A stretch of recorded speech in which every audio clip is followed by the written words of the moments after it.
வணக்கம். நான் உங்கள் குருவே சரணம் ராஜகோபால். இன்னைக்கு மாந்தியை பற்றி ஒரு சின்ன தகவல். நம்மளுடைய ஜாதகத்தில் மாந்தி லக்னம் 1, 5, 7, 9, 11 லக்னங்கிறத ஒன்றா எடுத்துக்கிறோம். 5, 7, 9, 11ஆம் பாவங்களில் இருந்தால் மாந்திக்கான தோஷங்கிறோம்.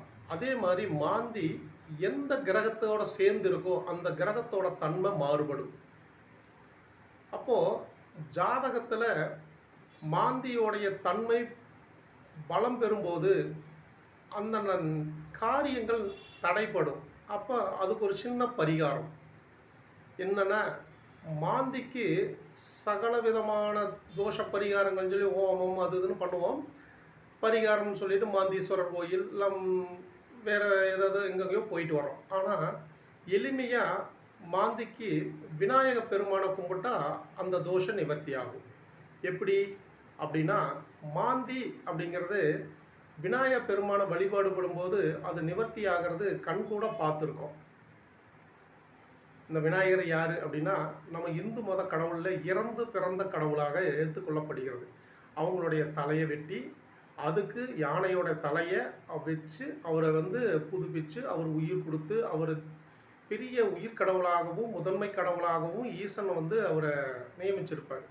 அந்த அளவுக்கு ஒரு தன்மை வாய்ந்தவர் யாருன்னா விநாயகர் பெருமான். நம்ம எந்த ஒரு காரியம் செஞ்சாலும் விநாயகரை கைதொழாமல் ஒரு விஷயத்தை செய்ய மாட்டோம். அப்போது மாந்தியால் உண்டாகக்கூடிய சகல தோஷங்களையும் நிவர்த்தி செய்யக்கூடியவர் யார் அப்படின்னா விநாயகர் பெருமான். இந்த விநாயகர் பெருமானை குளிகனுடைய காலத்தில் போய் ஒரு 5 தீபம் போட்டு வழிபாடு பண்ணிட்டு வர மாந்தியோட தோஷம் சகலமும் நிவர்த்தி ஆகும். அது மட்டுமா, எந்த கிரகத்தோடு சேர்ந்து இருக்கோ அந்த கிரகத்தோட தன்மை பாதிக்கும் இல்லையா, அந்த கிரகம் எதுவோ அந்த கிரகத்தோட கிழமையில் போய் வழிபாடு பண்ணிட்டு வரும்போதும் சரியாகும். இப்போ ராகுவோடையோ கேதுவோடையோ சேர்ந்துருந்தா ராகுக்கு சனிக்கிழமையும் கேதுக்கு செவ்வாய்க்கிழமையும் எடுத்துக்கலாம். அப்போது அந்த எந்தெந்த கிரகத்தோட மாந்தி சேர்ந்துருக்கோ அந்த கிழமையும் எடுத்துக்கிட்டு விநாயகர் பெருமானை வழிபாடு பண்ணிட்டு வர நம்மளுக்கு சகல தோஷங்கள் நிவர்த்தியாகி மாந்தியோட தன்மை சிறப்புற்று நம்மளுக்கு நற்பலனை தரும். அதனால தான் எந்த ஒரு காரியமாக இருந்தாலும் விநாயகரை கைதொழு அப்புறம்தான் ஒவ்வொரு காரியத்தை செய்ய சொல்லுவாங்க. ஒரு பிள்ளையார் சொல்லி போடாமல் எந்த ஒரு விஷயத்தையும் செய்ய சொல்ல மாட்டாங்க. அதனால் நீங்கள் தினசரி விநாயகரை கும்பிட்றது நல்லது. 5 தீபம் ஏற்றணும்.